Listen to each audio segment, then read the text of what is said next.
siempre ligado a la PUCB y tiene un trabajo personal valioso y precioso, diría yo, que durante muchos años, y me atrevo a decir desde que comenzó su carrera, ha estado ligado a la taxonomía, la conservación, la biología reproductiva y el mejoramiento genético, particularmente de plantas nativas, donde destaca por sobre muchas otras personas y mucho conocimiento en el tema de las orquídeas chilenas. ¿Eh?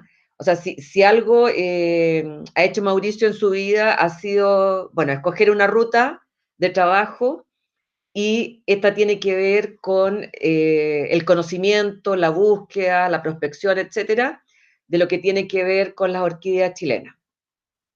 Y producto de esto, y en su actual trabajo en el Departamento de Horticultura del Jardín Botánico Nacional, Mauricio también ha formado parte de, y entiendo que ha articulado por mucho tiempo, el Centro de Conservación de Orquídeas Chilenas, que básicamente se dedica obviamente a trabajar, rescatar y mantener estas, bueno, preciosas flores, que es lo que vemos nosotros, pero esta intrincada biología de materiales genéticos que son propios de nuestro país. ¿Ya? Entonces, su principal énfasis ha estado en preservar estas especies y es de lo que nos va a hablar hoy. ¿Ya? Hoy día nos va a dar una muestra muy ilustrada de su trabajo y la actualización al día de lo que ha significado para él como búsqueda incansable desde el punto de vista científico y como puesta al día para nosotros de qué sucede con aquellas bellas y enigmáticas orquídeas que están presentes en gran parte del paisaje chileno. ¿Ya?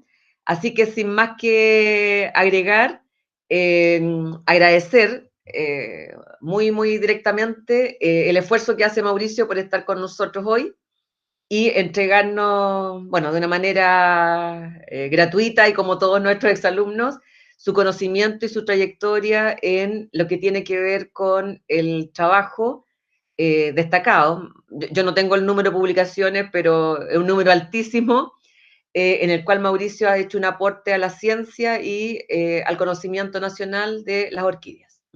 Así que Mauricio, toda tuya la audiencia para que nos ilustres de tu bello trabajo. Gracias, Patricia, por tu linda presentación, ¿eh? Bueno, espero llegar a la altura de la presentación. Ok,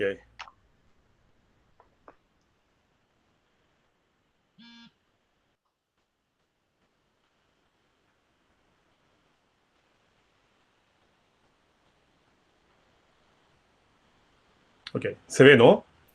Sí, Sí, se ve perfecto. Ok, gracias.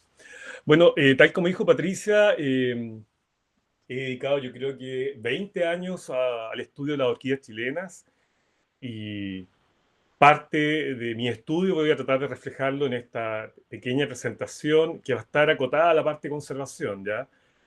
A veces mucha gente cuando doy charla espera que yo muestre cosas de taxonomía, pero en realidad necesitaríamos mucho tiempo para incluir ambos tópicos. Ya la taxonomía es bien compleja en la orquídea y poder descifrar un poco los géneros y particularmente las especies, porque también siento que mucha gente tiene muchas dudas respecto a una correcta identificación de las especies.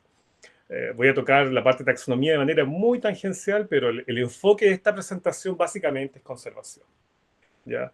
Básicamente, yo hace 11 años que trabajo como investigador y jefe de horticultura del Jardín Botánico Nacional en Viña del Mar. Y como les decía, eh, básicamente me he dedicado al estudio de las orquídeas, ya desde varios ángulos, no solo desde el punto de vista de la conservación, sino que también, más bien, levantar preguntas desde el punto de vista de la biología. Ya trabajo con herramientas moleculares para dilucidar la relación ancestro-descendiente del grupo de orquídeas que habitan en Chile, particularmente un grupo de orquídeas de distribución en la parte sur de Sudamérica. ¿Ya? Hago filogenias moleculares y taxonomía básicamente y con eso lo extrapolo a cosas de conservación. ¿Ya? Entonces yo trabajo en el Jardín Botánico Nacional, estoy a punto de graduarme grado de doctor en la Universidad Nacional de Córdoba, del Instituto Multidisciplinario de Biología Vegetal en Argentina, y también soy miembro fundador junto a colegas de la Universidad Católica de Chile, del Centro de Conservación de Orquídeas Chilenas, que es algo que pronto les voy a contar en extenso de qué se trata y en qué estamos, ¿ya?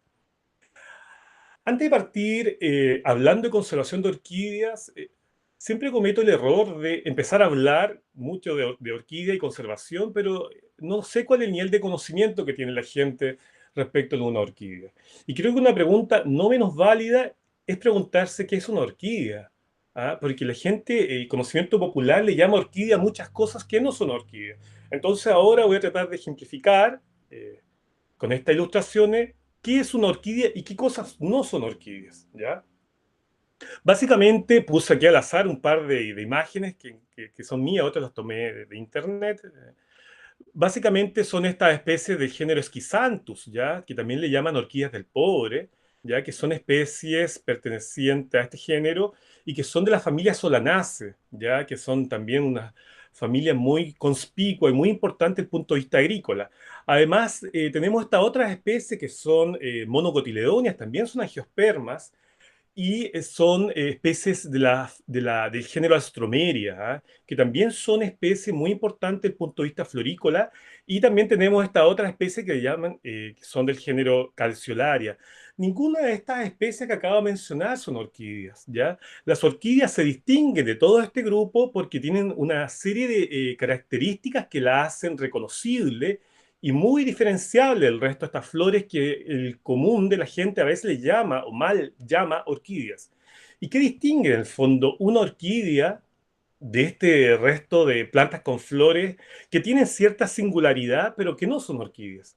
¿Ya? Básicamente la distingue dos cosas, así muy rápido, y es que las orquídeas, tal como aparece aquí en el recuadro inferior derecho, tienen una fusión de los verticilos sexuales, es decir, del androceo y del gineceo, es decir, de los estambres y de los pistilos están fusionados en una sola estructura llamada ginostemio o columna, ¿ya? Entonces, en las orquídeas no podemos diferenciar los estambres de los pistilos. Entonces, está todo esto fusionado, ¿ya? Otra característica muy importante de las orquídeas es que uno de los pétalos, deben recordar que las monocotiledonias en general, a diferencia de las euricotiledonias, mal llamadas dicotiledonias, tienen estructuras de 3 o 6, es decir, tienen o 3 tépalos o 6 tépalos, ¿ya? Las orquídeas tienen 6 tépalos, ¿ya? Que se pueden diferenciar en tépalos externos y tépalos internos.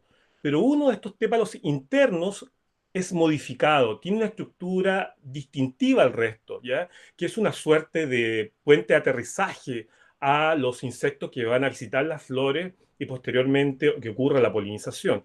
Este tépalo modificado se llama labelo, ¿ya? Entonces, si juntamos esta modificación del perianto, que se llama labelo, más esta fusión de los verticilos sexuales, que se llama ginostemio columna, podemos tener dos caracteres muy singulares que permite individualizar y identificar de manera inequívoca qué es una orquídea y qué cosas no son orquídeas, ¿ya? Básicamente también incluía este grupo, bueno, estas son gavileas, son de una gavilea doratísima, que es una especie que crece acá en Chile, que es nativa, porque también se comparte con Argentina, y estas Clorea crispa, que son endémicas, y este es un super híbrido que está por ahí ocurriendo en la región de la Araucanía. Puse esta fotografía de Cypripedium, ¿ya? Que también le llaman, en Inglaterra le llaman Lady Sleeper, ¿ah? Al igual que las calceolarias, ¿ya? Pero es un carácter que ocurre en ambos géneros, pero no se debe a ancestría común, ¿ya? Son como se llaman homoplasia o convergencia evolutiva, ¿ya? Ambos tienen este pétalo modificado o labio modificado globoso, ¿ya? Las calceolarias como este Cypripedium, que es un género de orquídea. Pero eso no significa que uno en el fondo sea pariente del otro, ¿ya? Una es una calceolaria y el otro es una orquídea, ¿ya? Espero con esta ilustración un poco enseñar cuáles son las diferencias más conspicuas que permiten separar las orquídeas del resto de las flores que no lo son, ¿ya? Bueno, ahora entramos en materia eh, general de las orquídeas. Básicamente, la gran familia mega diversa de las orquídeas, que cuenta con alrededor de 30.000 especies, algunos autores señalan que podría ser la familia más mega diversa de las plantas con flores, ¿ya? Hay que pensar que las angiospermas, hasta la fecha, más o menos con cierto error, hay documentado alrededor de 300.000 especies. Bueno, el 10% de estas 300.000 especies corresponden a las especies que pertenecen a la familia de la orquidácea, es decir, es una familia muy megadiversa, ¿ya? No solo se caracteriza por esta gran diversidad de especies, sino que también es una familia que presenta una gran variedad de ambientes, han colonizado gran variedad de ambientes, de hecho ocurre en todo el planeta, con excepción de los polos y algunos desiertos, pero en todos los continentes es posible encontrar orquídeas, y no solo eso, sino que también tienen diferentes estrategias de vida, principalmente epífita. Hay que pensar que el 70%, es decir, casi 20.000 especies son epífitas, es decir, especies que crecen sobre los árboles, ¿ya? El resto de las especies son terrestres, es decir, de hábito terrestre, o rupícola, creciendo sobre rocas, ¿ya? Pero principalmente, y, y asociado principalmente a las zonas tropicales y subtropicales del planeta, se encuentran estas especies que son epífitas.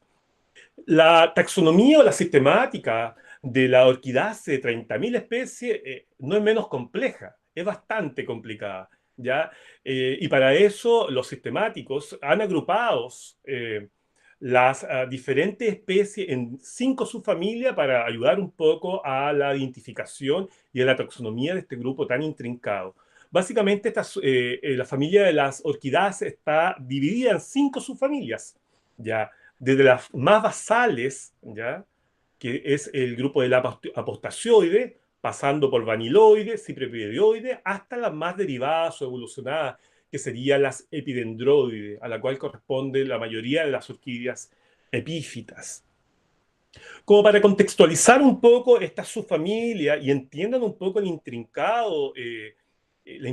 sistemática, les voy a dar una pequeña reseña, más o menos, las características generales de esta subfamilia, ¿ya? Siempre quédense con la idea que los hermanos, los parientes cercanos de las orquídeas son plantas que tienen 3 estambres, básicamente, ¿ya? Y cómo llegamos de los 3 estambres a esta fusión de los verticillos sexuales. Entonces lo voy a explicar desde las subfamilias más basales y las más cercanas a este grupo de plantas que tienen 3 estambres hasta las más derivadas en que se presentan claramente esta fusión de verticillos sexuales. Bueno, partimos con la subfamilia Apostacioide. Básicamente esta subfamilia muy primitiva, muy cercana al resto, a las familias hermanas de las orquídeas, está compuesto por 2 géneros, Apostacia y Neuvidia, y se caracterizan básicamente, tal como aparece acá el recuadro, por la presencia de 3 estambres, ¿ya? Aquí no hay una fusión clara, es decir, no existe claramente una fusión de los ginostemios, perdón, de los verticillos sexuales, tanto masculino como femenino, sino que están individualizados. Se presentan claramente 3 estambres y un estigma, ¿ya? Esta subfamilia se distribuye básicamente en las regiones húmedas del sudeste asiático, principalmente en norte de Australia y la parte del Himalaya, India, ¿ya? No se observan en este caso fusiones claras de los granos de polen como polinios, como suele ocurrir en las orquídeas más derivadas, y tampoco es pegajoso, ¿ya? De hecho, si uno la mira rápidamente, esta flor no parece una orquídea, ¿no? Porque no se puede caracterizar, como dije anteriormente, este ginostemio columna o un labelo, o un pétalo o un tépalo más bien distintivo, ¿ya? La otra subfamilia, muy interesante, es la subfamilia Cypripedioide, ¿ya? Que presenta 5 géneros muy conspicuos, ¿ya? El género Cypripedium, que es como se ve en el recuadro, que está Lady Sleeper, que son básicamente un género de orquídea presente en Norteamérica y en Europa. Es un género de orquídea muy cotizado y muy cultivado, ¿ya? Ven, aquí se nota claramente este pétalo globoso que suele asimilarse un poco al pétalo o al labio globoso de las calceolarias, sin tener relación evolutiva, ancestro-descendiente entre Cypripedium y las calceolarias, ¿ya? Otro género muy conspicuo es el famoso género Paphiopedilum, ¿ya? Que aquí no puse la foto, pero son las famosas zapatillas de Venus, un género de orquídea ampliamente cultivado y que hoy en día varios de estos géneros de cipripedioides están siendo amenazados por el comercio ilegal, llegando muchas de las especies de esta subfamilia al borde de la extinción. ¿Ya? Se caracteriza, como se puede ver acá el recuadro, por la presencia de dos anteras. Ya se va más o menos formando un poco esta estructura de ginostemio, ¿ya? En el fondo en que podíamos, como decía yo anteriormente, fusionar los verticilos sexuales masculino y femenino. Aquí ya se está visualizando algo, ¿no? Porque ya no tienen tres anteras bien con buena disposición como en la subfamilia anterior, sino que ya se observan dos anteras y un estigma. La próxima subfamilia, que también es muy conspicua y muy importante, es la subfamilia Vaniloide, ¿ya? ¿Por qué digo que es muy importante? Porque a esta pertenece el género Vanilla, es decir, las famosas vainillas, que es una de las especies más comercializadas a nivel mundial y de gran importancia en los países tropicales y algunos subtropicales. ¿Ya? Básicamente, Vaniloide tiene una distribución netamente neotropical, ¿ya? No alcanza a crecer por requerimientos térmicos en lugares templados, ¿ya? Su mayor rango de distribución se encuentra en Centroamérica y en el sector de Madagascar y parte media de Sudáfrica, de África, perdón. Es una subfamilia con 15 géneros y alrededor de 180 especies. En este grupo de vaniloides ya se puede observar la fusión, ¿ya? De los verticilos sexuales. Ven que ya no se observa las anteras acá al lado como en la subfamilia anterior, sino que se observa una sola columna acá, que pronto en la otra subfamilia se va a hacer más conspicua. La próxima subfamilia es la subfamilia más importante desde el punto de vista de la riqueza de especies, ya que tiene alrededor de 20.000 especies, es decir, el 70% de las especies de Orchidaceae pertenecen a esta subfamilia. Es una subfamilia muy importante porque a esta pertenecen los géneros muy importantes desde el punto de vista hortícola o florícola, ya como la que aparece en este recuadro, como el género Epidendrum, ya que es muy cosmopolita y es un género mega diverso en las zonas tropicales y subtropicales del planeta. También está estas hermosas flores grandes de este género Cattleya, ampliamente cultivado por estas flores grandes y hermosas, muchas de ellas perfumadas. Y, ¿por qué no mencionar que hoy día casi es un boom en Chile, ¿no? Que te da una suerte de estatus, ¿no? Poder cultivar esta orquídea de origen asiático que son Phalaenopsis, ¿no? Ampliamente hoy día encontradas en los comercios, los jardines importantes, se pueden vender y se pueden encontrar fácilmente esta orquídea. Y también hay que mencionar este género Cymbidium, es un género muy, muy importante. Hoy en día en Chile hay un par de empresas que se están dedicando hoy día a la producción de Cymbidium para la flor de corte, particularmente la zona del Biobío, ¿ya? Y bueno, vamos finalmente a terminar con la subfamilia Orquidoide, que es la subfamilia que hoy día va centrando nuestra atención, dado que todas las orquídeas que crecen en Chile pertenecen a esta subfamilia. No es una subfamilia tan conspicua como la subfamilia Epidendroide, tiene alrededor solamente 200 géneros y 3.600 especies, ¿ya? Mayoritariamente a este subgénero, perdón, subfamilia son especies terrestres, ya muy pocas especies son epífitas, ya también tiene una amplia distribución. Miren el recuadro inferior derecho, ya se encuentran en casi todo el planeta, a excepción en el polo norte y en el polo sur. Ya interesantes componentes de esta subfamilia es el género Caladenia, un importante género australiano, ya. También tenemos este conspicuo género que es Ophrys, ¿ya?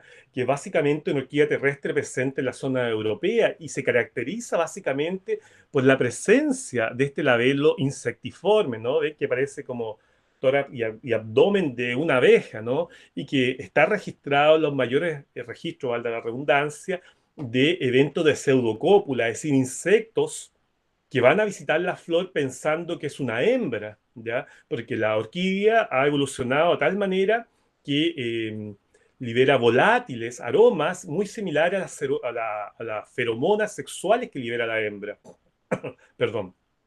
¿Ya? Y bueno, ¿y por qué no mencionarlo también? Acá en Sudamérica tenemos algo a otra escala más chiquita, esta linda especie que es Dipinula penicillata, que crece en Argentina, la región de Buenos Aires y Uruguay, ya que también tiene un labelo también insectiforme y aparentemente su mecanismo de polinización aparentemente también sería por pseudocópula, ¿ya?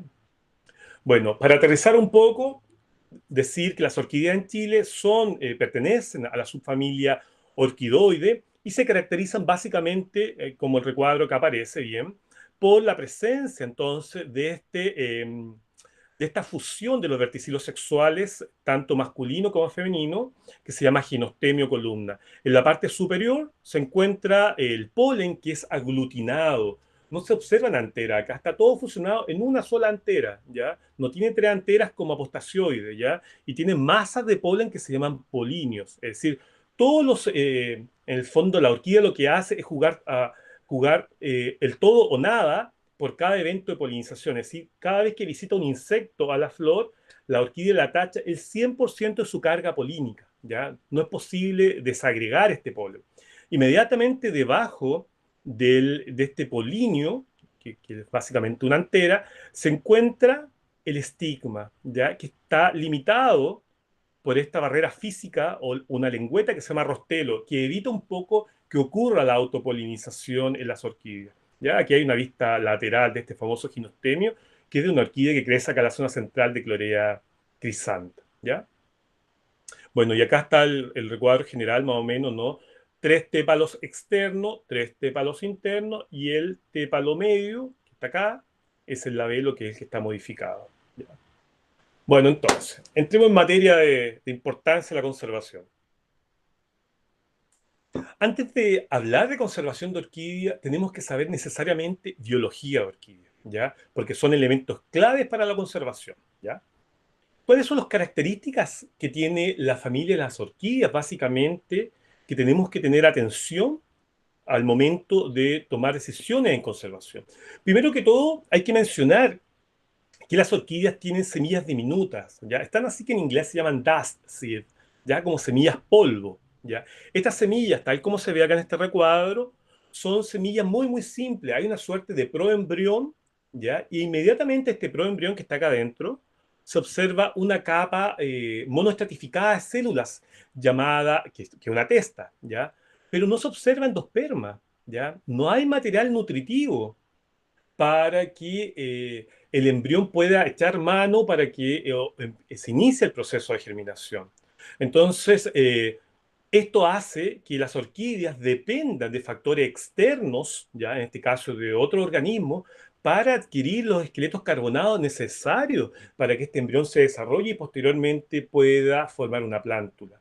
¿Ya? En este proceso, desde la semilla a la formación de plántula, aparece la presencia de una estructura que es la única sinapomorfía, es la única característica evolutiva que define a la familia de la orquidácea, que es la presencia de un protocormo. Básicamente un protocormo es una masa indiferenciada de células, ¿ya? Que es producto de la acción de un hongo, ¿ya? Que le transfiere los esqueletos carbonados desde la materia orgánica en descomposición al embrión, generándose esta masa de célula indiferenciada que posteriormente se desarrolla y forma una plántula, ¿ya?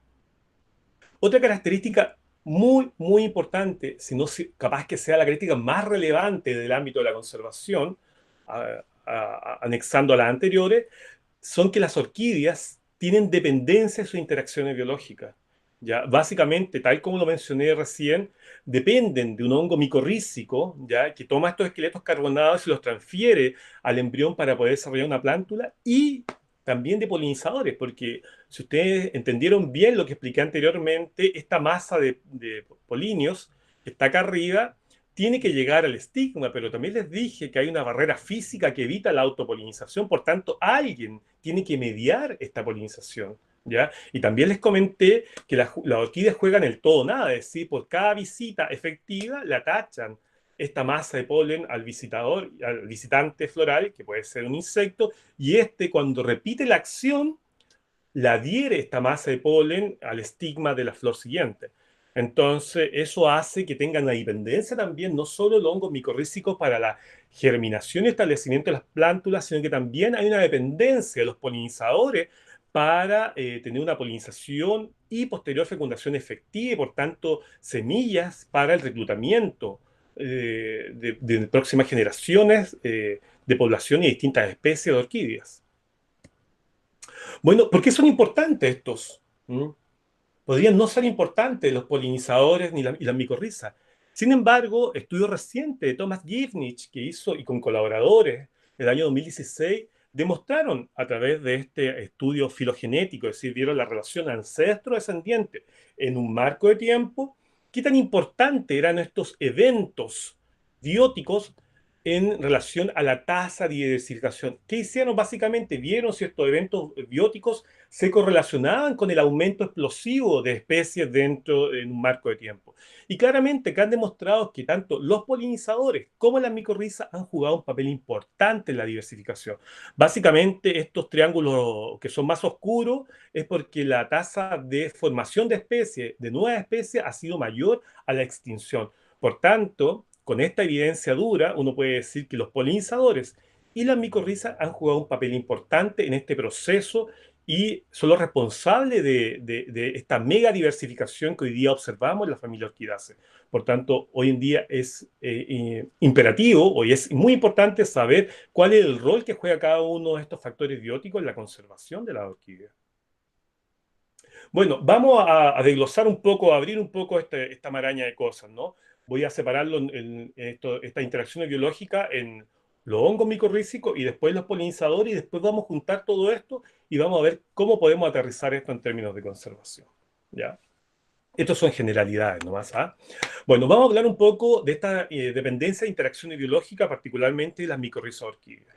¿Ya? Básicamente quiere decir que son hongos que se encuentran principalmente en las raíces y en algunos tallos ya subterráneos de las orquídeas. Hay que decir que las orquídeas son especies que son hierbas perennes, que tienen órganos subterráneos y tienen tallos modificados para perdurar en condiciones adversas. Ya pueden tener cormos, pueden tener rizoma, pueden tener raíces tuberosas, etcétera. ¿Ya? Y las orquídeas tropicales epífitas tienen una estructura que se llama pseudobulbos. ¿Ya? Es una característica común en las orquídeas y, por tanto, asociado a estos tallos modificados se encuentran estas micorrizas. ¿Ya? Bueno, hay que decir cuáles son las características distintivas de las micorrizas de orquídeas, porque las micorrizas de orquídeas se pueden individualizar respecto a otras micorrizas. ¿Ah? No son iguales que el resto de las micorrizas. Hay que pensar que el 80% o 90% de las plantas terrestres, de las plantas con flores, hoy en día están asociadas a un tipo de micorriza. Entonces, uno también se podría preguntar, bueno, ¿cuál es cualquier micorriza? Es decir, ¿da lo mismo la micorriza? No. Las orquídeas tienen una micorriza muy particular y que ahora la voy a explicar en 4 tips, así, muy a grosso modo, ¿no? Bueno, hay una estructura de colonización. Primero hay que decir que las micorrizas de orquídeas son endomicorrizas, es decir, son hongos que se encuentran particularmente colonizando las células del córtex de la raíz.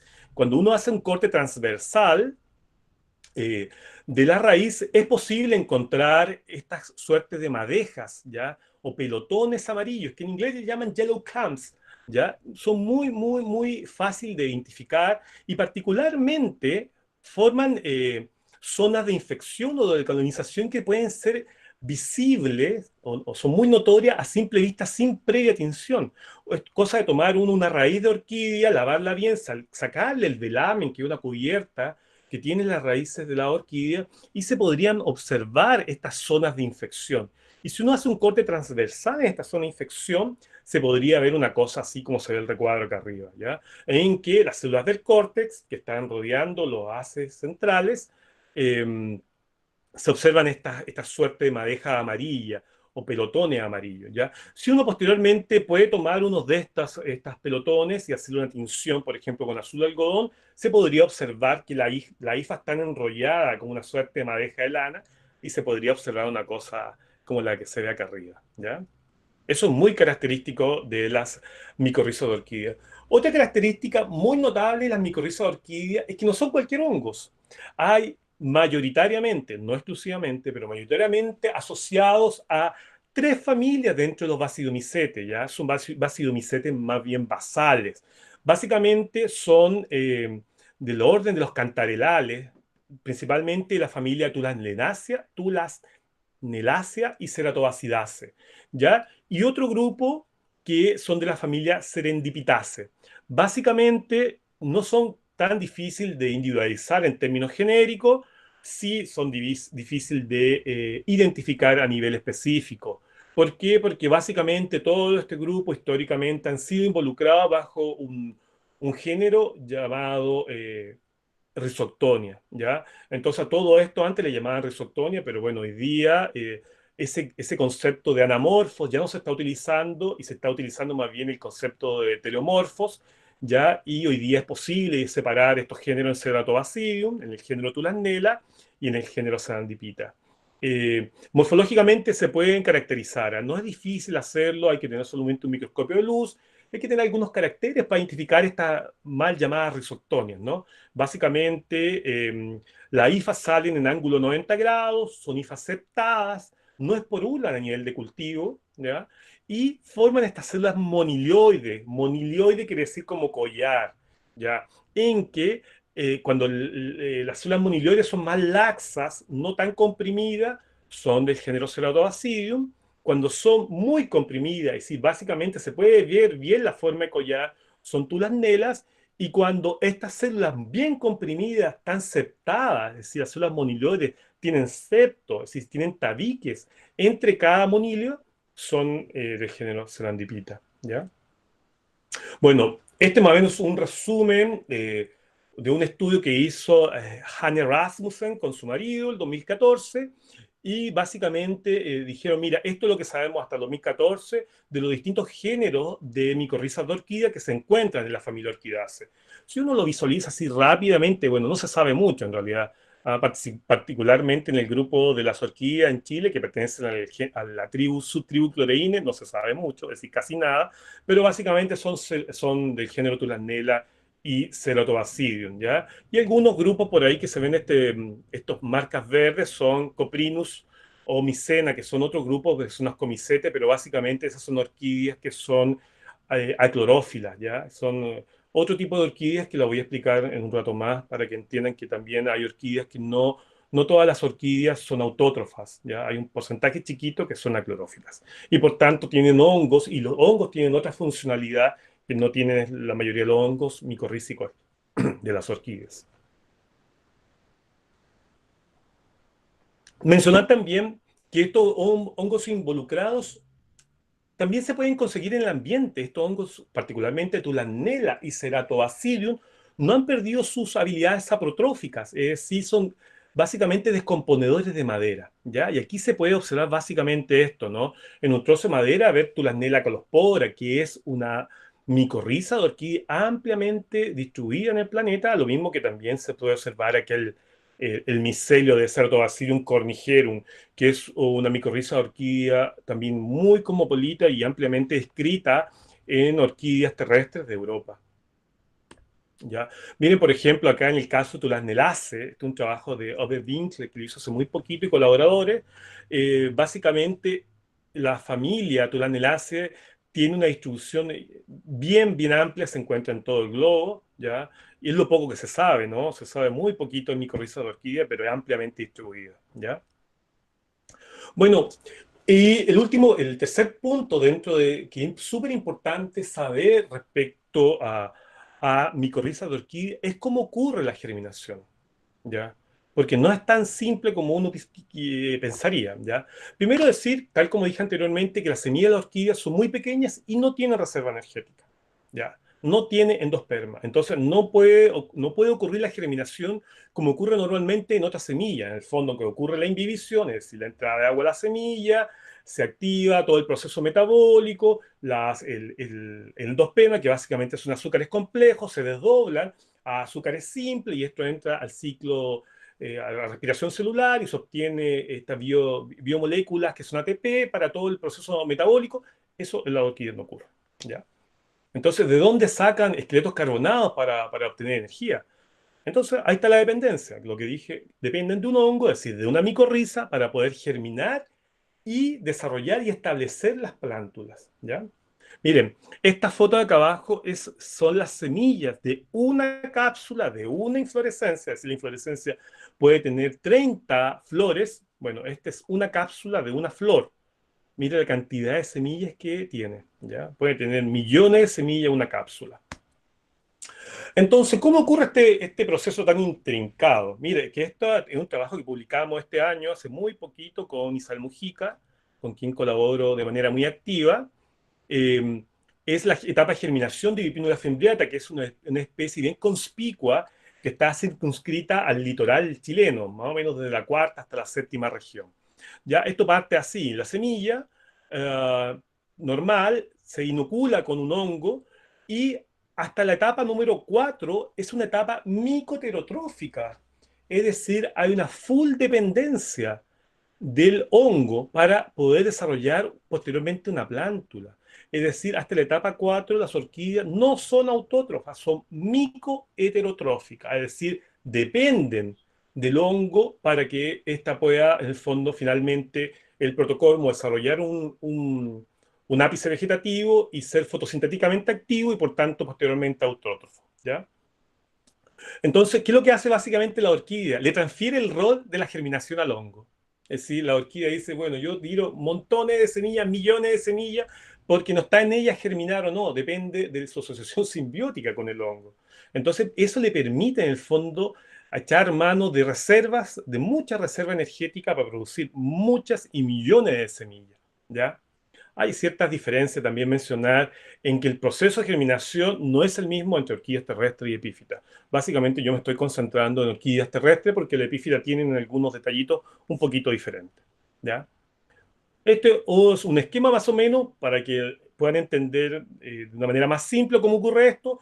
Tenemos la semilla de orquídea, tenemos por otro lado el micelio de un hongo micorrícico. Tiene que haber una suerte de compatibilidad porque no todos los hongos sirven, no todos los hongos actúan como simbionte en todas las especies de orquídeas, por tanto hay que hacer un estudio previo para saber cuáles son las micorrizas de las orquídeas, si estas micorrizas son generalistas, es decir, en el fondo distintas especies de orquídeas tienen similares micorrizas, por tanto podrían servir y por tanto uno podría explicar por qué a veces distintas especies de orquídeas coexisten, es decir, son simpáticas, es decir, ocupan el mismo hábitat, o también podríamos pensar que hay micorrizas que son básicamente especialistas y eso les permite un poco que las orquídeas tengan, o las poblaciones de orquídeas o alguna especie de orquídeas tengan una distribución bastante acotada y no se topen o no interaccionen con otras especies. ¿Ya? Y esta compatibilidad está supeditada a factores edafoclimáticos, básicamente, y lo más importante es la fuente de carbono y los nutrientes. ¿Ya? Eso hace que esta interacción de la micorriza con la semilla pase un proceso entre el mutualismo y el parasitismo. ¿Ya? Entonces, como para redondear, entonces hay una serie de factores que afectan la distribución de los hongos, tal como lo mencioné, principalmente factores edafoclimáticos, principalmente la fuente de carbono y nutrientes que afectarán indirectamente la distribución de la orquídea. Es decir, porque esta orquídea se distribuye de esta manera, está supeditada a la distribución del hongo y de las distintas especies de hongo que coexisten en ese hábitat. ¿Ya? Por eso es muy importante poder entender cómo ocurre la ecología de la interacción y los requerimientos de los hongos para poder protegerlos y así conservar las orquídeas. ¿Ya? Eso es una tarea súper, súper importante. Si no sabemos cómo ocurre esta interacción, no podemos hacer ningún esfuerzo de conservación. ¿Ya? Bueno, y para terminar, solo para comentar que hay un continuo, que lo mencioné recién, mutualismo-parasitismo, ¿ya? Está el caso extremo de estas Chetting orchids o orquídeas que son engañosas, básicamente son orquídeas aclorófilas, no presentes en Chile, debo decir que son mayoritariamente de Norteamérica o de Europa, y que tienen full dependencia de hongos, ¿ya? Es decir, son especies 100%, entre comillas, parásitas, ¿no? Dependen del hongo para obtener todos sus nutrientes, ¿ya? Obtener carbono y nutrientes. Esta relación de la micoterotrofía ha evolucionado de manera independiente en la filogenia de la orquídea. No es un carácter que venga en un grupo particular, sino que ha evolucionado en varios puntos dentro de la orquidácea. Alrededor de 200 especies y a veces, o la mayoría de las veces, esta asociatividad con una micorriza particular también está mediado por un tercer partner, ¿ya? En el fondo, muchas veces, por ejemplo, en raíces de quercus, de robles europeos, se encuentra esta micorriza y es la misma micorriza o ectomicorriza que está asociada a la orquídea. Por tanto, algunos trabajos dicen que hay un movimiento de carbono pasando por el árbol, que mediado por el hongo y destinado a la orquídea, ¿ya? Bueno, aquí está la imagen, ¿no? Claramente. Las orquídeas se aprovechan de algunas plantas. Bueno, no solo la micoterotrofía, sino que también hay un caso muy particular y lo quería destacar, que no solo ocurre autotrofía en las orquídeas y la micoterotrofía full, ¿no? Como el caso de las orquídeas anteriores, sino que hay una suerte de estado intermedio que se llama mixotrofía. Algunas orquídeas son capaces de hacer fotosíntesis, es decir, son autótrofas, pero además tienen una segunda fuente de carbono. Degradan los pelotones de las micorrizas que se encuentran en las células de las raíces. Entonces, eso le permite una tremenda ventaja evolutiva con respecto a la otra. ¿Ya? ¿Cuánto carbono obtienen de los hongos? Depende de las condiciones ambientales, ¿ya?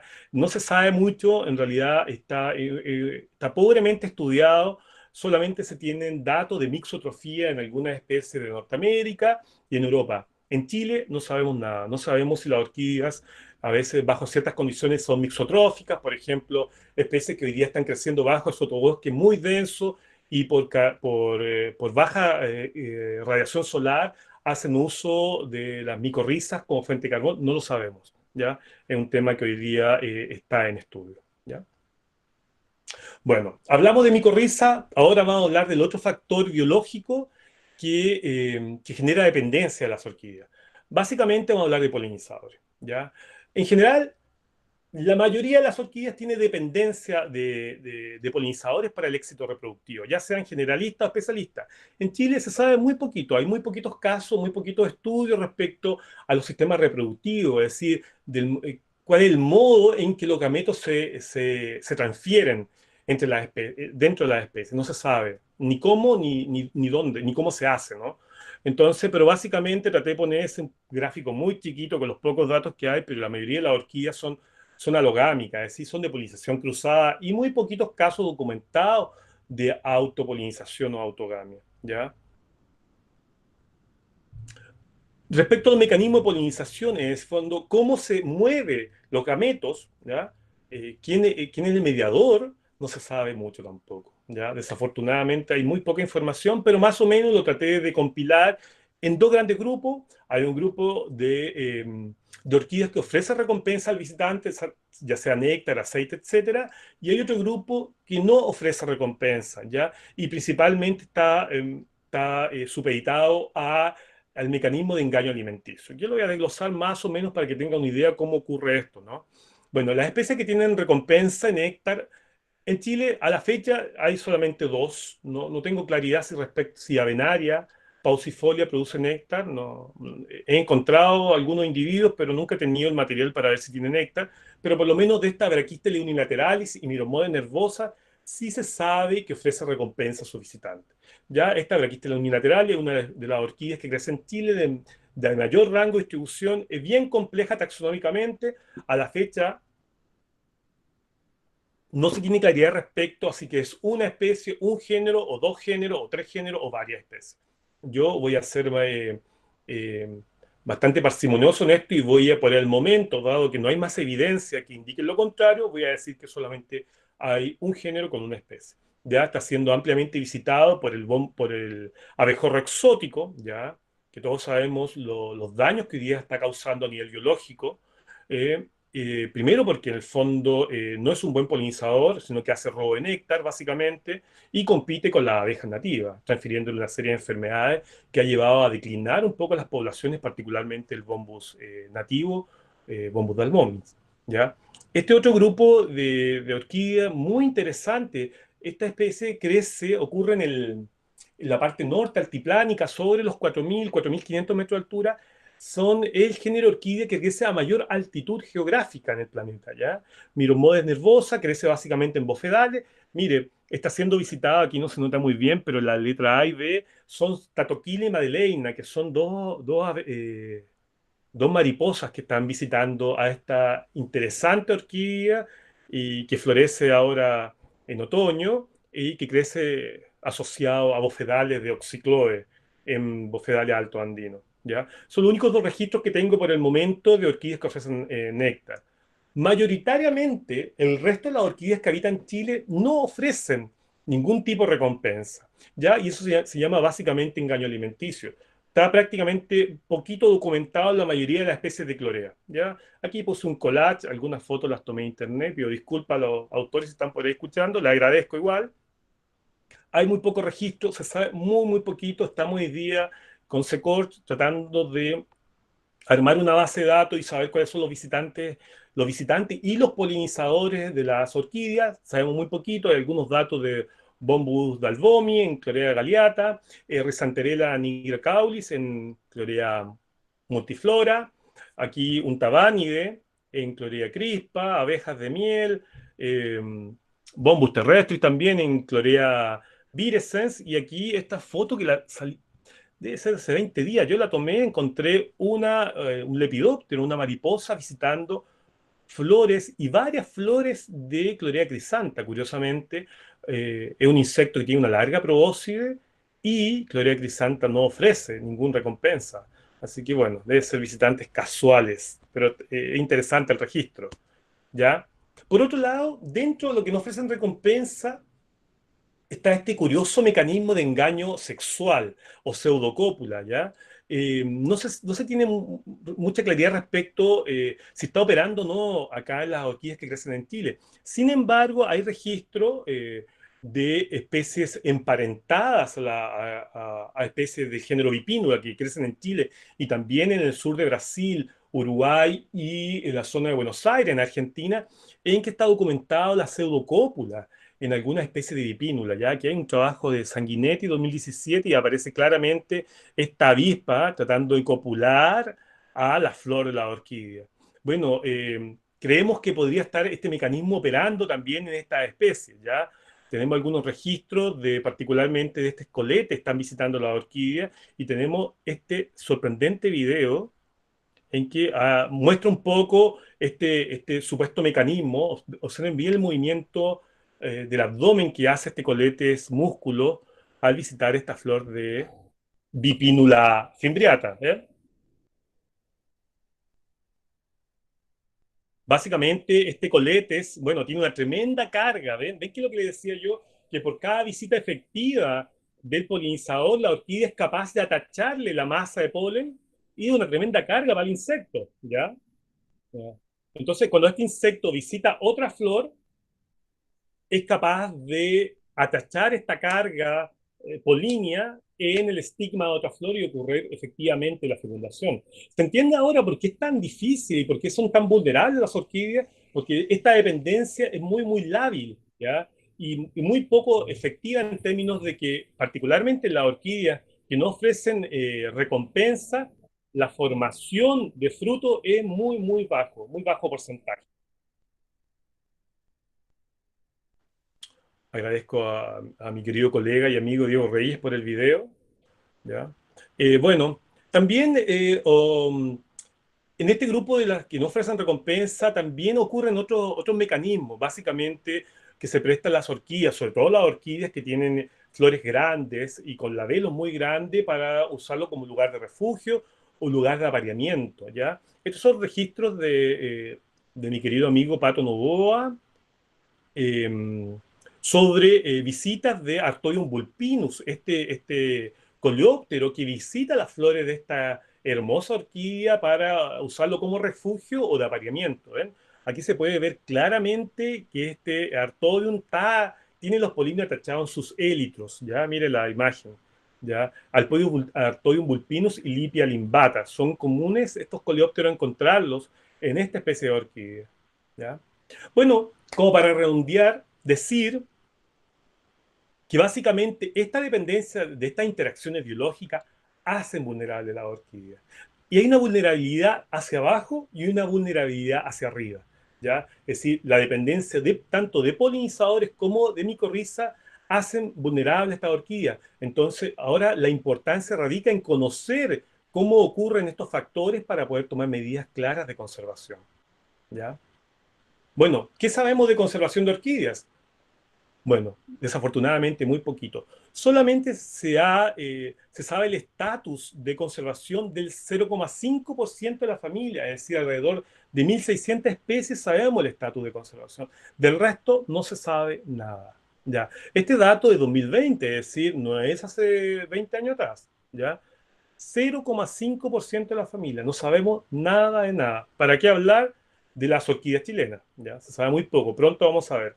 ¿Cuáles son las principales amenazas? Básicamente, las principales amenazas son la pérdida y fragmentación de hábitat. ¿Ya? Desafortunadamente, el hombre en su acción antropogénica está destruyendo su hábitat y por esto estos hábitats se están perdiendo y está afectando básicamente a las especies. ¿Ya? Especie invasora, incendio, bueno, y comercio ilegal. No sabemos muy bien acá en Chile, pero por lo menos en la orquídea europea, el salep, que una especie que se saca de las raíces de Dactylorhiza, también la ha llevado a condiciones a bajo estado de conservación. También con el comercio ilegal por la antigua medicina china en orquídeas de ese lugar. ¿Ya? En Chile, ¿qué sabemos? Sabemos muy, muy poco, al igual, es un reflejo de lo que ocurre a nivel global, ¿no? Solamente 3 especies han sido evaluadas, solamente el 18% de las orquídeas, sí, en Chile, según la última guía de campo, en la cual soy yo coautor, y el autor principal es Pato Novoa, tenemos 72 orquídeas, ¿ya? Solamente 13 sabemos el estado de conservación. En realidad son 12 porque hay una que es insuficientemente conocida, de las cuales están 6 en peligro y 4 en peligro crítico, ¿ya? Del resto de las orquídeas no se sabe nada, ¿ya? ¿Cuáles son las principales amenazas? Es muy parecido a lo que ocurre a nivel global, ¿no? La principal amenaza hoy en día sigue siendo la pérdida de hábitat. Ya la expansión urbanística, los cambios de uso de suelo, ya esto es un llamado para los colegas agrónomos. Ya a veces la agronomía se cierra en mirar hacia arriba, pero hoy en día hay que invitar a la gente a mirar hacia abajo, ya. Los servicios ecosistémicos no solamente son ofrecidos por los grandes organismos, en este caso árboles, también hay una importancia, hay un servicio ecosistémico que los da las plantas herbáceas, ¿ya? No son menos importantes. Entonces, debido a esa pérdida de hábitat particularmente, muchas de las poblaciones de orquídea hoy en día están siendo mermadas o han disminuido al borde de la extinción. ¿Ya? Herbivoría, por otro lado, hay registros de conejos, vacunos, perdón, conejos y vacas que eh, comen la roseta de la orquídea. Cambio climático, no se sabe muy bien cómo está afectando el cambio climático, la distribución de la orquídea, si va a estar acotada, se va a ampliar, se va a reducir, no se sabe nada. Y de la extracción se sabe muy poco. En algunas ocasiones he visto que la gente, particularmente en un restaurante en Valparaíso, cortan algunas especies, particularmente Clorea letioide, como adorno de los floreros para atraer a los consumidores a su restaurante, pero tampoco se sabe mucho, ¿verdad? Cosas que estamos hoy día tratando de estudiar a través de ese corte y tener claridad respecto a cuáles son las principales amenazas de orquídea en Chile. ¿Cómo enfrentamos el problema? Claramente es un problema global. ¿Yo? No es un problema que solo ocurra en Chile, ocurre en todo el mundo. La mayoría de las orquídeas, bueno, se sabe muy poco, como dije, de los estados de conservación, pero si nosotros asumimos que esta dependencia de polinizador y de micorriza hace difícil el establecimiento de las orquídeas, deberíamos asumir claramente que hay un problema de conservación claro, ¿ya? Que no está evaluado, pero eso no quiere decir que no exista. Bueno, hay gente que está trabajando en esto, hay métodos de conservación. Este es un lindo trabajo que lo publicó Nigel Swartz con Kingsley Dixon de Australia. Hay gente trabajando en el Orchid Specialist Group y también mencionar acá el Centro de Conservación de Orquídeas de Norteamérica, ¿ya? Si alguien quiere saber más en detalle, yo lo invito a revisar estos trabajos y hay lindas experiencias locales que pueden ser homologables a nivel país, ¿ya? Complejo. ¿Qué hacemos con la orquídea? ¿Cómo saber qué hacer? Mira, en conjunto con Isabel Mujica de la Universidad Católica de Chile, que estamos trabajando en SECORCH, hemos elaborado esta suerte de cartilla, de mapa conceptual respecto a qué hacer. ¿Ah? Porque la gente a veces tiene un problema conceptual con la orquídea y como que me he dado cuenta que la gente lo único que quiere es como, oh, está amenazada, no sé por qué en realidad dicen eso a veces, y la sacan. No sé, la sacan y se la llevan para la casa. Lo que pasa es que la orquídea, a diferencia de otras geófitas, no son fáciles de cultivar, son muy, muy difíciles de cultivar. Y, y yo los invito, capaz que algunos de ustedes tengan experiencia, pero en realidad creo que el 80 o el 90% de los individuos se mueren al año 4. Claro, ¿por qué? Porque se sacan de mala manera, y como son raíces tuberosas, fasciculadas, tienen reserva, bueno, esta reserva, la planta vive mientras esa reserva dure. Y esa reserva se van muriendo las raíces año a año, y al año 4 las plantas se mueren. ¿Ya? Yo siempre los invito, primero, a no colectar, segundo, a informarse, y traten de tomar este mapa conceptual para, en el fondo, tomar una buena decisión, ¿ya? Si no pueden tomar una buena decisión en el respecto inmediata, pueden contactarse con nosotros en Secoch, por ahí voy a dejar los datos, y tratar de ayudar un poco en la medida de lo posible, porque también debo decir que como Secoch estamos recién partiendo, por tanto, estamos recién organizándonos y ver qué podemos hacer y tratar de tomar medidas y acciones para conservar las orquídeas. Bueno, básicamente hay que tener claro si la población de orquídea está bajo amenaza o en muy malas condiciones. Siempre, para saber esto, es importante monitorear. Sin monitoreo no se puede saber a priori, ¿ya? Hay que saber tener registro histórico para poder tomar una buena decisión. Si corre peligro o no corre peligro, hay una serie de medidas a tomar. Voy a concentrarme en cuando corre peligro. Aquí, cuando corre peligro, tenemos tres medidas simultáneas, ¿no? Una de ellas, rescatarlas y reintroducirlas. Una es seleccionar primero, antes de rescatar las orquídeas, es decir, con un peligro inminente, por favor, es decir, porque está la máquina retroexcavadora hacia 1 metro de la orquídea y van a avanzar hacia donde está la población y hay que sacarla. Bueno, hay que tener un poco claridad respecto a qué hacer con esto, ¿ya? Una de las alternativas, así muy rápido, es poner la orquídea y viabilizarla, ¿no? Que es la línea acá al medio. ¿Ya? Rescatar a los individuos, tratar de sacar con el, como se dice, entre comillas, con el mayor pan de tierra, llevarlo a condiciones de vivero y posteriormente, que una vez que esté ya establecida, menos estresada las plantas, es decir, la temporada siguiente, tratar de reintroducir en un sector con características, un hábitat con características similares. ¿Ya? Lo mismo sería en la opción si uno selecciona un sitio para reintroducir. En el fondo, si hay tiempo para que antes que ocurra, antes que se pierda la población, es seleccionar previamente un sitio que cumpla con las características similares a las originales y se podría llevar de un sitio a otro tomando una serie de ¿cómo se llama?, de resguardo, ¿ya? No se puede hacer en cualquier momento, se tiene que hacer en el momento en que la planta idealmente esté en receso, etcétera, etcétera. ¿Ya? De todas maneras, lo que es súper importante es tratar de, como medida alternativa o paralela, es tener un muestreo de la población, ¿ya? Esto no se puede hacer en todos lados, hay que tener algo de experiencia.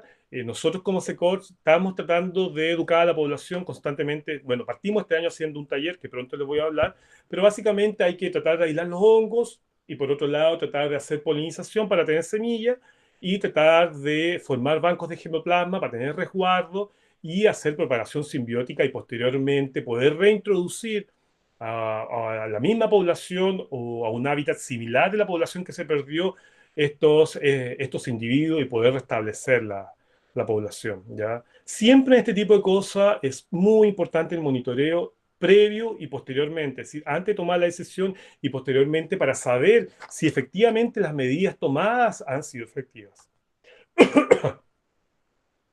Bueno, ¿qué hacer básicamente? Primero, entonces, voy a desglosar un poco ese mapa conceptual, ¿no? Identificar y mitigar las amenazas, ¿ya? Cuando uno, en el fondo, ve, por ejemplo, estas son situaciones reales, ¿ah?, que ocurren desafortunadamente en el Jardín Botánico Nacional, ¿ah? Como dicen, casa de herrero, cuchillo de palo. Muchas de las orquídeas, tenemos en el Jardín Botánico 10 especies de orquídeas, de las cuales 3 están en categoría de conservación, 2 en peligro crítico de extinción y una vulnerable. Tenemos Chlorea heteroglossa, Chlorea dicioide y Chlorea cristata. Muchas de los individuos están siendo afectados principalmente por herbivoría, ¿ya? Tenemos vacas que se meten de sitio aledaño y conejo, mucho conejo que se come la roseta, la orquídea en estado vegetativo. Por otro lado, algunas labores propias del jardín, en este caso, mire las huellas pasó el tractor con un equipo, dañó acá las poblaciones, ¿ya? Y otro de los problemas identificados es que la gente, en el fondo, al no tener sendero de interpretación, la gente pisotea por todos lados, ¿ya? Entonces, ¿y cómo mejorar un poco esto? Bueno, hemos establecido algunas cosas, ¿no? Por ejemplo, generar etiquetas, ¿ya? Etiquetas plásticas. Hemos puesto etiquetas plásticas para poder identificar las poblaciones donde están ocurriendo estas orquídeas. Y por otro lado, hemos implementado estas mallas, ¿ya? Que le ha permitido un poco aislar a las rosetas de orquídeas de la herbivoría.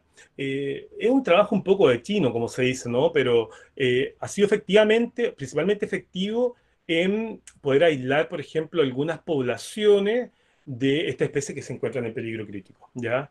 Y ha sido relativamente efectivo. Bueno, que también otra cosa que se puede hacer, ¿no? Que es como, hay que hacerlo de muy buena manera, insisto, no es llegar y agarrar una pala y sacar la orquídea. Ya, el rescate y viverización hay que hacerlo de manera muy minuciosa, ya siempre hay que hacerlo sí, solo sí la población está en un inminente peligro, es decir, insisto, está la retroexcavadora al lado, ya. No porque uno cree que aquí en día, no, eso no, siempre hay que monitorear y hay que evaluar. Insisto que por favor lo invito a todos a que no saquen las orquídeas, ¿ya? Muchos casos de gente que con formación y sin formación, conozco de manera transversal que a la mayoría de las personas se les mueren las orquídeas. Por tanto, yo no sé si es mejor dejarla ahí y esperar que ocurra algo o que alguien la saque y se le mueran finalmente, ¿ya?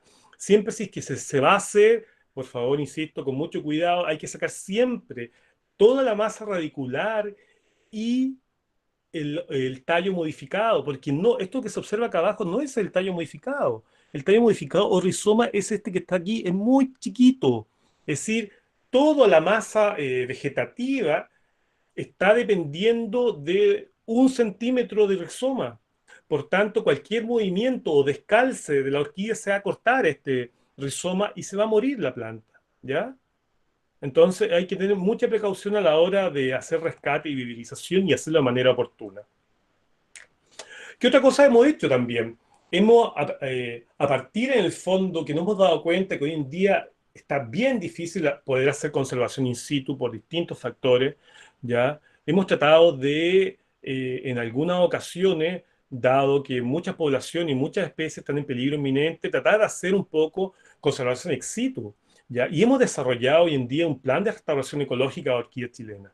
Ya, básicamente, no voy a ahondar en esto, pero básicamente, ¿qué es lo que estamos haciendo? Estamos en el laboratorio del Jardín Botánico Nacional, laboratorio de molecular y evolución, sistemática y evolución molecular. Estamos tomando muestras principalmente de especies como esta Clorea dicioide, que están en categoría de conservación. Tomamos sus raíces, ven aquí, se ven claramente la zona de infección de los hongos, y hemos aislado los hongos, los hemos cultivado y posteriormente hemos desarrollado plántulas.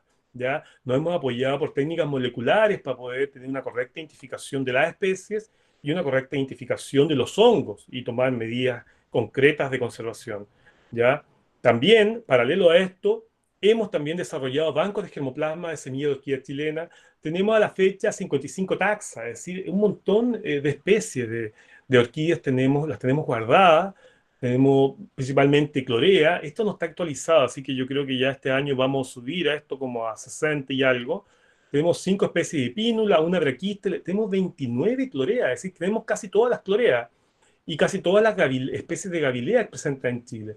Entonces las tenemos guardadas en este banco de germoplasma y que ojo que esto no solo lo tenemos como para hacer uso por nosotros en el fondo, sino que también los queremos compartir este banco de germoplasma con la comunidad. En el fondo, si alguien requiere semillas de orquídea para hacer algún estudio, por favor contáctense con nosotros, tenemos disposición de material para poder compartir. Y asociado a esto, no solo tenemos semillas, también tenemos este banco de germoplasma de micorriza.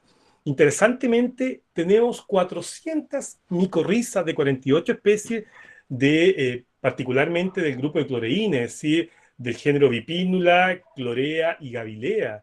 Ya lo tenemos almacenado este banco de germoplasma. almacenada desafortunadamente a corto y mediano plazo, porque no tenemos una infraestructura, no tenemos un ultra congelador para guardarla a largo plazo, pero estamos trabajando en eso y a futuro poder tener este respaldo de hongos micorrízicos para futuros estudios de germinación. ¿Ya? Y bueno, no hemos podido hacer estudios de germinación en todas las especies porque nos falta tiempo y recursos, pero sí hemos desarrollado estudios de germinación en varias especies. ¿Ya? Básicamente como para comentarle así muy, muy rápido, los estudios de germinación simbiótica, es decir, una vez que uno tiene aislado el hongo micorrícico y ha testeado que efectivamente de todos los hongos que se han aislado, cuáles son los simbiontes verdaderos, es decir, cuáles son los que activan la germinación, y logra uno obtener una plántula, bueno, se demora entre 4 o 6 meses. Es decir, es muy, muy rápido comparativamente con el sistema de cultivo in vitro tradicional, es decir, un cultivo in vitro asimbiótico, mucho más rápido y más efectivo, ¿ya? Y el establecimiento de planta es mucho más eficiente, ¿ya? Aquí más o menos está el esquema, semillas, formación de protocormo, más o menos al mes, más o menos después, más o menos también 30 días después, se pueden pasar a placa independiente, se pasan a luz, formación de raíces, es decir, aquí están claramente las raíces, las hojas, por tanto aquí parte el proceso autotrófico y posteriormente se pasan a suelo definitivo. 4 o 6 meses demora todo este proceso, ¿ya? Más o menos acá está, es lo mismo, eh, identificado todos los procesos. Hemos logrado la fecha, insisto, no hemos tenido tiempo para probar en todas las especies, pero hemos logrado propagar exitosamente a través de estas técnicas estas 6 especies, partiendo por Bipinula fimbriata, Chlorea bletioide, Chlorea gabilú, Gavilea longibractiata, Chlorea dicioide y Chlorea cristata. Esta dicioide es una especie que está en peligro crítico de extinción, ¿ah? Dirigimos una tesis en el Jardín Botánico y hemos logrado propagarla a través de esta técnica de germinación simbiótica de manera muy exitosa. Lo mismo con Chlorea cristata, ¿ya? Bueno, ¿cuáles son nuestras proyecciones respecto a la conservación en el corto, mediano plazo a través de Corch? Lo que les comentaba al principio, junto con Isabel Mujica y otros colaboradores, hemos, estamos en realidad, no que hemos, estamos legalizando este centro de conservación de orquídeas que viene hace un tiempo, pero nunca le habíamos dado la importancia que hoy que merece en el fondo, y ahora este año dado la pandemia, hemos tenido algo de tiempo y hemos tratado de establecer este Centro de Conservación de Orquídeas Chilena. Nos pueden encontrar en las redes sociales, en Instagram, en Facebook, ¿ya? ¿Y cuál es nuestra misión en el fondo? Básicamente tenemos como 3 pilares dentro de ese coach, ¿ya? Una línea científica, una línea de comunicación y una línea del fondo de coordinación de monitores. Básicamente colaboramos activamente con Isabel Mujica de la Universidad Católica, Morín Murúa de la Universidad de Mayo, Carlos Valdivia de la Universidad de Los Lagos y nuestro querido amigo Pato Novoa del Jardín Botánico. En el área de comunicación está Araceli Claro de la Católica de Chile y Gabriela Narváez, que está coordinando los monitores de la Universidad de Concepción. Y básicamente, ¿qué hemos hecho? A partir de este SECORCH hemos desarrollado este año con bastante éxito el primer taller online de conservación y restauración de orquídeas chilenas, ¿ya? Lo que hemos hecho básicamente es entregar nuestros, no sé, 20, 15, 20 años de experiencia en técnicas reales de conservación, de cómo aislar los hongos, cómo ocurrir la polinización y cómo obtener en el fondo plántula a partir de semillas, ¿ya? A través de técnicas de conservación con germinación simbiótica, ¿ya? Eh, particularmente para este taller, hemos desarrollado un pequeño prototipo junto con Isabel Mujica, que ha sido un kit de propagación de orquídeas chilenas que lo hemos distribuido en la gente que asistió al taller y que a la fecha ha permitido, estas son fotos antiguas, así debe ser hace un mes y medio, ya formación de protocormo con este kit de propagación de orquídea chilena, que básicamente consiste en un kit con un sustrato determinado, con semilla determinada y con hongos micorrízicos para la especie, cosa que la gente que asistió al taller pueda desarrollar su propio cultivo de orquídeas chilenas a partir de semillas, ¿ya? Otra cosa que estamos haciendo básicamente es desarrollar un plan de conservación de orquídeas chilenas, ¿ya? Y este plan de conservación de orquídeas chilenas, Conservcode, parte de un programa de monitoreo, Entonces, ¿qué hemos hecho? Básicamente llamar a gente, voluntarios, que quieran colaborar y tengan participación activa en poder monitorear poblaciones de distintas especies de orquídeas que crecen en Chile, que, para la redundancia, están presentes desde Arica a Tierra del Fuego. Y entonces a la fecha hemos logrado 112 monitores que están hoy día actualmente a través de esta cartilla, esta ficha, monitoreando algunas poblaciones. Nosotros, por otra parte, hemos tratado, en la medida de lo posible, tratar de capacitar un poco a los monitores para que puedan entender un poco la ficha y cuáles son los motivos de por qué monitorear y hacia dónde apunta el monitoreo de las poblaciones. ¿Ya? Básicamente esto es así, el voluntario toma la información, se generan planillas regionales, esta planilla regional es tomada como en conjunto con una planilla nacional y a partir de esta información vamos a desarrollar planes de acción concretos de conservación de orquídeas, ¿ya? Esto ¿cómo se llama? Guiando Gabriela Narváez de la Universidad de Concepción y la idea es que en algún momento poder juntarnos y ver un poco qué tanta información se ha levantado y qué hacer a partir de esta información y qué planes de acción real podemos tomar. Ya. Bueno, y finalmente, ¿qué- ¿hacia dónde vamos con este desafío de conservación? ¿Ya? ¿Hacia dónde apunta este centro de conservación de orquídeas? Más allá de levantar información y formar bancos de germoplasma, de semillas, tanto de micorriza. ¿Ah? Queremos saber algunas cosas. ¿Existen limitaciones para la germinación y establecimiento de la plántula? ¿Ya? En el fondo, queremos saber qué tanto afecta esta limitación por arriba que hemos llamado, ¿no? Por los polinizadores. Y para eso, ¿qué estamos haciendo? Vamos a hacer o estamos haciendo monitoreo de polinizadores, saber los polinizadores y lo otro, saber cuál es el sistema reproductivo de la orquídea. Hoy en día se tienen registro de 4 especies que se saben nomás, pero del resto, de las 72 restantes, no se sabe nada, ¿ya? Y para eso es súper importante saber no solo los mecanismos y los sistemas reproductivos, sino que también saber la estructura comunitaria. Y con esto, conocimiento que permitirá conservar las interacciones y no solo la especie. Hoy en día es impensado hacer un programa de conservación de orquídeas sin considerar su interacción biológica. Entonces, para conservar hay que conservar no solo la orquídea, también su micorriza y, en el fondo, el ecosistema para el fondo que les permita a los polinizadores que están polinizando, valga la redundancia, las orquídeas, pues, puedan coexistir, habitar y cumplir su función ecosistémica. Y el otro desafío de conservación, mirado hacia abajo, es decir, la limitante de la micorriza, en el fondo aislar los hongos eh, de protocolmo, y no como antes, ¿no? Que antes estábamos partiendo aislando desde las raíces directamente los hongos, pero claro, uno aísla una batería de hongos y no sabemos si realmente son los simbiontes verdaderos, ¿ya? Porque esto se hace a nivel experimental de laboratorio y nos estamos ignorando las interacciones y los procesos biológicos que ocurren en el suelo. Entonces vamos a partir al revés, vamos a implementar estas trampas de semillas. Básicamente consiste en poner semillas de la especie en particular en una población determinada y enterrar diferentes de estas trampas cerca de las plantas madre y después de un periodo de tiempo vamos a levantar estas trampas y vamos a aislar los hongos que efectivamente activaron o están asociados a la formación de protocormo en estas semillas. ¿Ya? Entonces ahí vamos a saber con certeza que son las especies de hongos que están activamente participando como simbionte en esa población.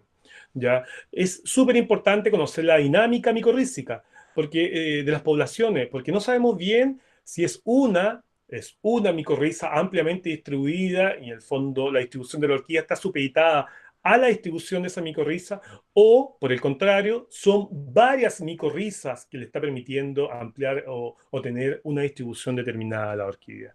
Y lo último, principalmente, queremos proyectarnos a tener estos bancos de germoplasma en un almacenamiento a largo plazo, cosa que en el fondo lo que estamos haciendo hoy día no dure 5 años, sino que dure 10, 15, 20 años y que cada vez que se requiera una micorriza para una población de una especie determinada se pueda tomar a partir de este banco de germoplasma. Bueno, finalmente, para no aburrirlos, las conclusiones son que claramente las interacciones con los polinizadores y con sus micorrizas son esenciales para la ecología o más bien la biología de las orquídeas.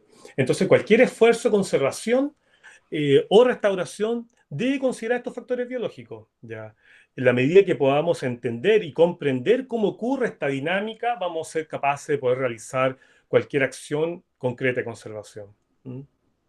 Quiero agradecer finalmente a mi amiga y colega Isabel Mujica de la Universidad Católica, que me ha ayudado enormemente a partir con esto de ese coach, que ha sido difícil, debo decirlo. A mi amigo Pato Novoa, con su sabiduría en la orquídea, también ha ayudado mucho. Y bueno, a nuestro amigo Loncho Salazar, que diseñó el logo de la orquídea. ¿Ya? Y a todos los que han aportado un granito de arena en el conocimiento de la orquídea chilena. Bueno, muchas gracias. Ahí dejo un collage de distintas variaciones de un par de especies de orquídeas que uno es posible encontrar en la naturaleza y que a la fecha no tenemos nombre. ¿Mm? Eso.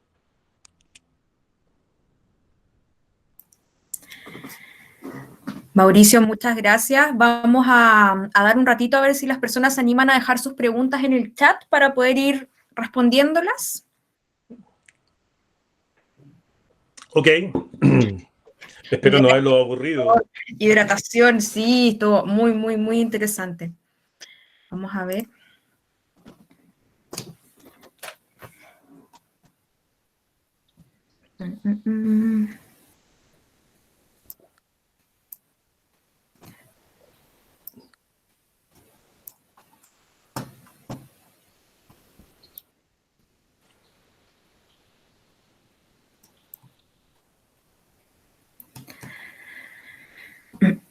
Don Hugo Sierra nos deja un comentario diciendo que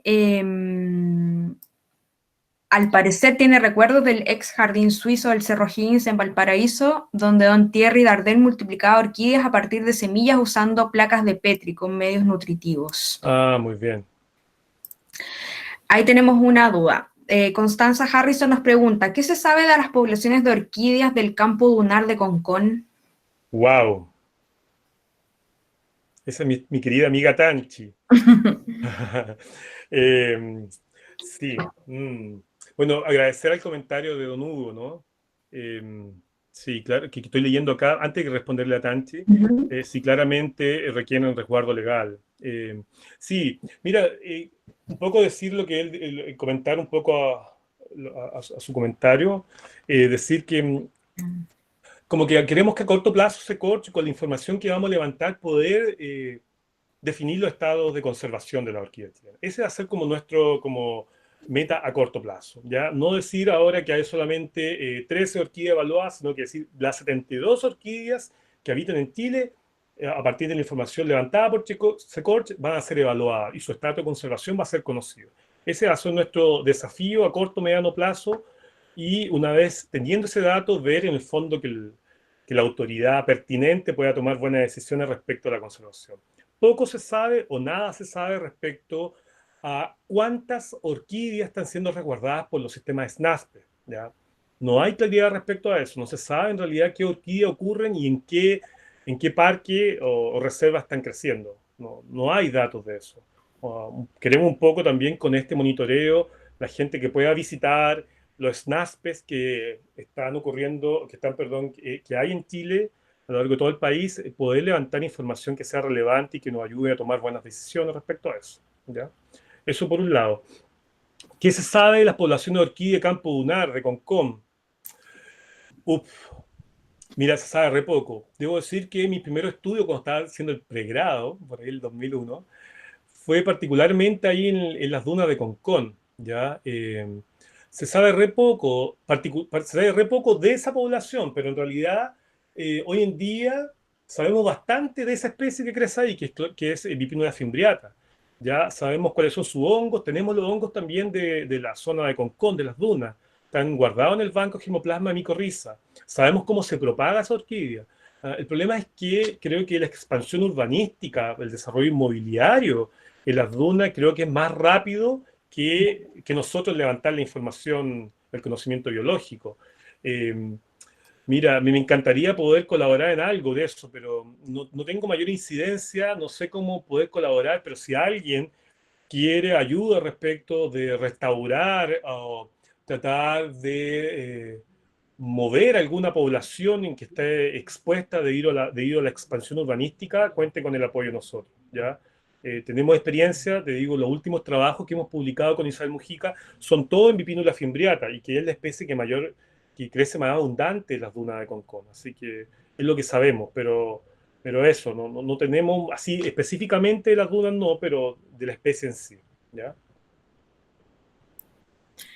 Perfecto. Don Pablo Morales pregunta sobre qué experiencias conoce sobre la domesticación y o Espera, producción Katia, comercial. antes Claudio Cuña dice, Si habrá futuros talleres. dice muy buena exposición, me imagino que es un grupo monofilético. Oh, Mm. una buena pregunta, Claudio, en realidad. Te voy a aventurar que no. No es un grupo monofilético. El grupo monofilético se refiere a un grupo natural, en que al fondo todos sus descendientes derivan de un ancestro común. En las orquídeas chilenas, en generalmente en todas ocurre eso, salvo en el grupo, en el género de mayor riqueza de especie, que es Clorea. Espero pronto, a mediados de año, por ahí salga mi artículo, donde hago una nueva propuesta taxonómica. Ojalá que no sea tan dura como algunas que he visto hace poco en otro grupo de monocotiledonia, y que vamos a arreglar un poco ese asunto, porque aparentemente Clorea es polifilético, es decir, tiene distintos ancestros comunes para distintos grupos de especies. Entonces hay que arreglar un poco la taxonomía de Clorea para hacer Clorea monofilético. Pero espero pronto tener esa información. Y sí, nosotros en Secorch vamos a seguir haciendo talleres, tenemos algunos ya pensados para el 2021. Ahí sí que estén atentos a las redes sociales para que en el fondo puedan participar. ¿Ya? Eso. Pablo pregunta por Pablo Morales. ¿Qué tal, Pablo? Conoce sobre, estaban explorando su momento. Es una buena pregunta, Pablo. Mira, hasta donde sé, lo último que se trabajó en domesticación y mejoramiento genético aquí en chilena fue lo que se hizo en la Universidad Católica, la Escuela de Agronomía, junto a la gente de la Universidad de Talca, y que fueron proyectos FIAS y un FONDEF que hubo con la gente de la Universidad Arturo Prat. Pero eso pasó hace hartos años atrás, yo creo que hace 10 años. Eh, Producto de ese estudio, se registraron algunos híbridos con interés comercial, pero no hubo mayor escalamiento comercial de esto. Ya no se siguió de eso. No. Creo que el material todavía está en la escuela, lo tiene la Gabriela Verdugo, pero no se siguió explorando eso. Creo que sería interesante ver, pero lo que pasa es que yo creo que ya se agotaron esas fuentes de financiamiento como FIA y FONDEF. Hay que empezar a buscar otra fuente de financiamiento, ¿ya? Pero no sé, está ahí en stand-by. Creo que sería importante juntarnos con la doña Gabriela para ver si podemos avanzar en algo en eso. No sé, podríamos juntarnos, Pablo, a explorar un poco y ver si podemos hacer, qué podemos hacer con ese material, ¿ya? Eso. No sé si alguien más quiere consultar algo, algún comentario, bueno, malo, lo que sea.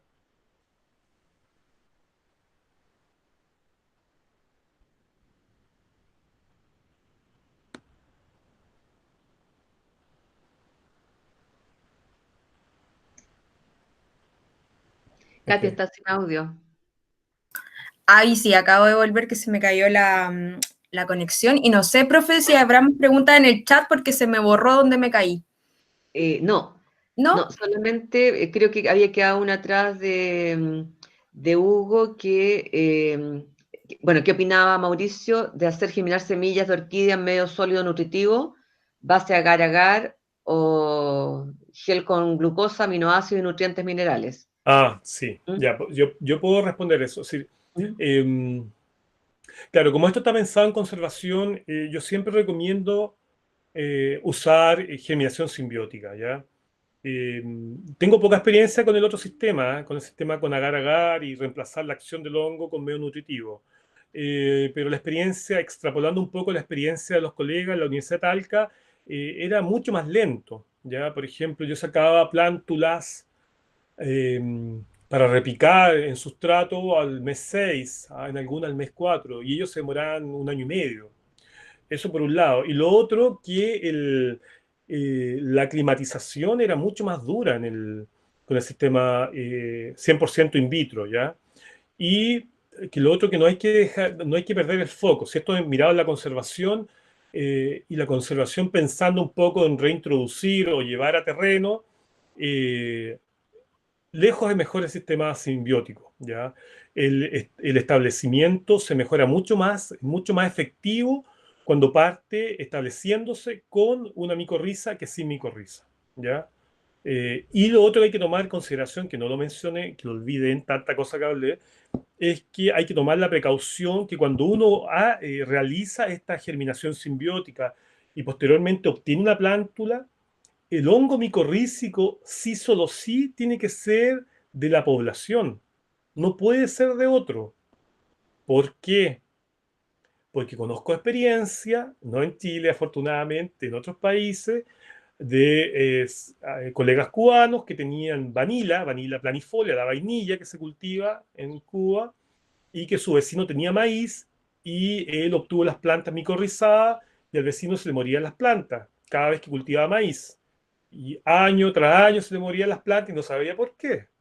Entonces mandó a hacer un análisis del suelo y conversando con el señor de la vainilla, bueno, se dio cuenta que era Planetophorus cucumeri, el hongo micorrícico, que básicamente es una Rhizoctonia solani. Entonces, finalmente, el hongo no está estabulado en un sector delimitado, sino que se pasaron al otro predio y tenía infectado el suelo con Rhizoctonia solani, por tanto su maíz nunca prosperó porque estaba infectado. Entonces, eso desde el punto de vista práctico, así como a nivel comercial, pero imagínense que podría ocurrir a nivel biológico. Entonces, es súper importante recalcar y mencionar que si se va a hacer una restauración en algún sitio particular de una especie de orquídea, tiene que ser supeditado a que el hongo micorrícico debe ser de la especie y de la población cercana o del mismo hábitat donde se requiere restaurar. ¿Mm?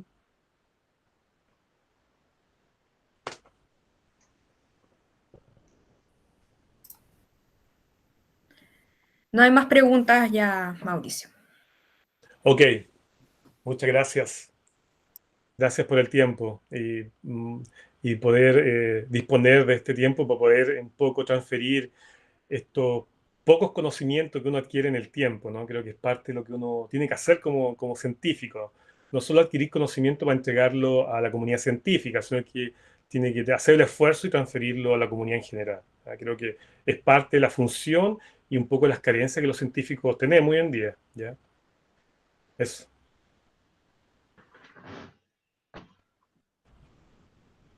Katia, estás. Ahí estoy.